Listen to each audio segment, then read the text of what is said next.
আর এই যে একটু বাদে ওদের প্লেট নিয়ে চলে আসে ছেলেটা। ও লাঞ্চ চলছে এখন আমাদের। আর চলো খাওয়া দাওয়া, আইসক্রিম ফাইসক্রিম কমপ্লিট। এখন গাড়ি পরিষ্কার করছে এরা আমার দুই লেবার। তো চলো, এটা হচ্ছে আমার মাল গাড়ি, দেখতেই পাচ্ছ একদম ব্যাগ ফ্যাগ প্যাক করে বেরিয়ে গেছি। আর দেখতে পাচ্ছ আইটিসি ভিউটা, ও কি লাগছে। একদিন আমি এরকম একটা বাড়ি বানাবো ভাবছি। চলো, তোমাদের আশীর্বাদ থাকলে হবে। আর চলে এসেছি সেকেন্ড ব্যাঙ্কোয়েটে। আজকে এখানে রয়েছে আমাদের সঙ্গীত, মানে একই ক্লায়েন্টের। সকালে ছিল ওখানে মেহেন্দি, এখন চলছে আমাদের সঙ্গীত। আর আগের দিন রাতে দিল্লির থেকে ফিরেছিলাম, একদম ঘুম হয়নি, তাই নিচে চলে গেছিলাম আন্ডারগ্রাউন্ডে যেখানে গাড়ি পার্ক ছিল সেখানে ঘুমাতে।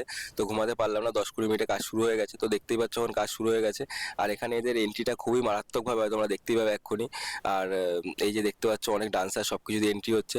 আর এরপরে এদের সঙ্গীত চলছে। আর দেখতেই পাচ্ছ সঙ্গীতের কত সুন্দর পারফরমেন্স করে। আসলে এদের প্রত্যেকের বিয়েতে সঙ্গীত হয়, তাই জন্য সবাই ওয়েল ট্রেন থাকে, মানে অনেক পারফরমেন্স করতে করতে এদের প্র্যাকটিস হয়ে যায়। দেখে মনেই হয় না এরা প্রথমবার ডান্স করছে, মানে মনে হয় যে একদম কোনো রিয়েলিটি শোতে আছে, এত সুন্দর ডান্স করে। আর দেখতে পাচ্ছ এখন এদের রিং সেরিমনি হয়ে গেল, এখন ডিনার পার্টি চলবে আমাদের, মানে ওই আর কি নিরামিষ খাবার। তবে তো একটা জিনিস একটু টুকটাক ভালো লাগে, যেটা